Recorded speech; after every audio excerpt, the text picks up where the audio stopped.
Coming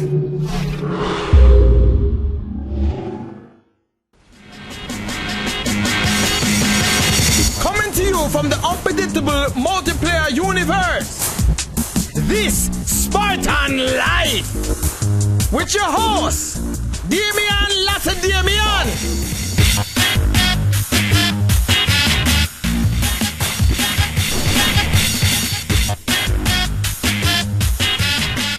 Hello and welcome back to This Spartan Life on Halo Waypoint.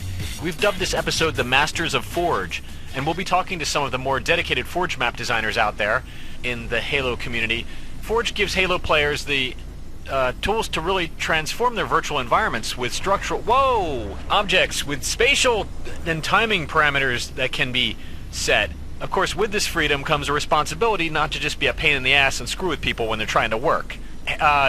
Look, I have to meet with Pete the Duck now, so just, can we...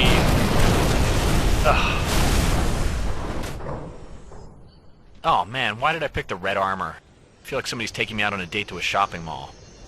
Hey, Damian. Oh, hey, Pete. What's up? You'll see, but you should go ahead and get in the gunner seat right now. Oh yeah, I have a feeling something's gonna be... Oh, nice.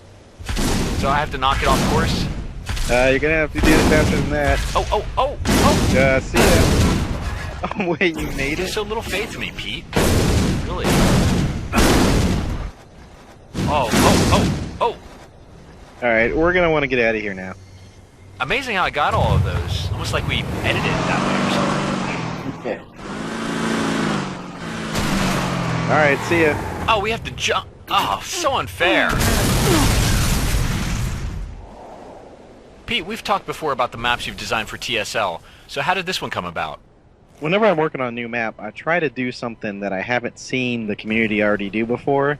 And one thing I'm actually focusing on right now that I haven't seen a lot of is emphasizing spawn timing. So what's cool about spawn timing? Since we don't have triggers or buttons in Forge, you gotta kind of come up with these different solutions, and spawn timing is a really versatile way of doing a lot of different things. I think you had another one you wanted me to see? Yeah, let's go. So this is the April edition of your Flaming Ninja Challenge series. How does the contest part work for this? Whoever beats it the fastest. There's no checkpoints, no second chances. You have to do it in one perfect run, and you have to be faster than anybody else.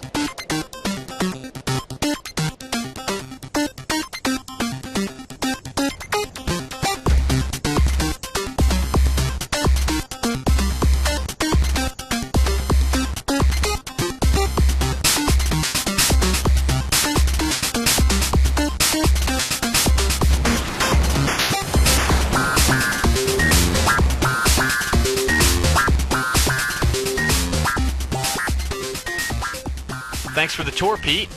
So here we are with Downkated and WraithDawg to check out their Dynamo map. Oh, and look, Fiber Optics here. Fiber, what do you think about all this madness? I like that it rains down death on anybody at the bottom. So Down, this expands on ideas from another map, right? WraithDawg and I based this off of the All the Way map, and we had additional help from Pop Tart Zombie and Darkened Fire 298. And I looked this up. The All the Way map was made by Rifty Giffel and Seabury Kibbles. WraithDawg, how did you guys first start working together? Yeah, one of my friends was playing matchmaking at Downkated, told me I should send a map in for the show, and I did. And you made the map for our Todd McFarlane episode. Yeah, Mongoose Mayhem. That was a totally cool map. Down, tell us a little bit about the physics of this thing. When you're at 45 degrees, you're not falling, but you're sliding downhill. Until eventually you reach a speed that is 0.92 Mach, and you're completing a lap in about a second and a quarter. This might qualify as the fastest map ever made in Halo.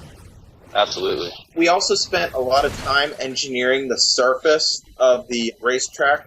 So you're messing with the real-world physics, which are modeled on the game code, but of course they're not perfect, so you get some interesting quirks. Yeah, definitely.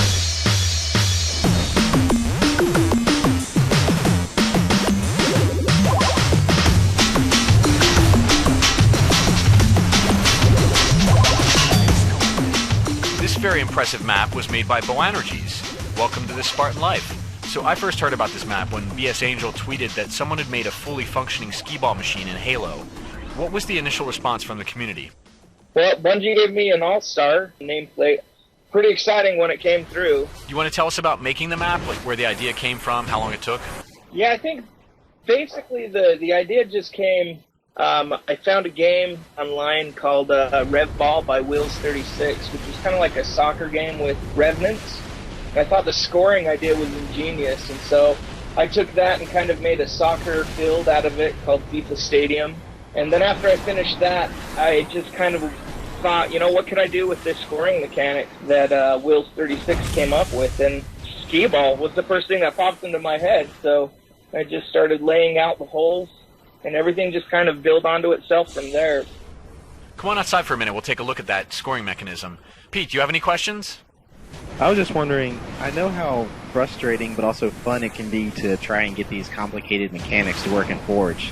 What do you think you had more fun doing? Making the map and getting it to work properly, or actually playing on it once it was finished? That's actually a pretty good question. I mean, the biggest thing that I had was how was I going to make the system one way so the ball couldn't come back through and trigger the explosives above it. And I just had to get pretty creative and just figure out something that would work. And I had to put railings at a slant, just poking out a little bit to prevent the ball from going backwards in the track. But, when it finally worked, it was a very satisfying thing. And it is kind of true that making it and getting it to work right was probably the most satisfying thing. Did you design all this on paper before putting it together then? I never designed anything on paper in Forge. Whoa. So what, trial and error for like 73 years? How long did it take you to build this? On and off, working on it every other day. Probably about 2 weeks to get the main concept down, then probably another week to try to get all the bugs out. What you guys are doing is original work, but there does seem to be an important community aspect in which you build off each other's ideas. I actually think it's very healthy for the community to do stuff like that, because one person will come up with an idea and they'll see their idea from one perspective, and when another person comes and sees that idea, they have a fresh perspective on it and they can kind of create something completely different. But I think it's important that that recognition goes to people who have kind of led the way to your ideas. Yeah. Now we have the file sorter here in Reach, and we're starting to see the amazing effects of it. All right, Pete the Duck, Downkated, WraithDawg, and Bow Energies, thanks a lot for joining us on This Spartan Life, and we're definitely looking forward to seeing more of your maps.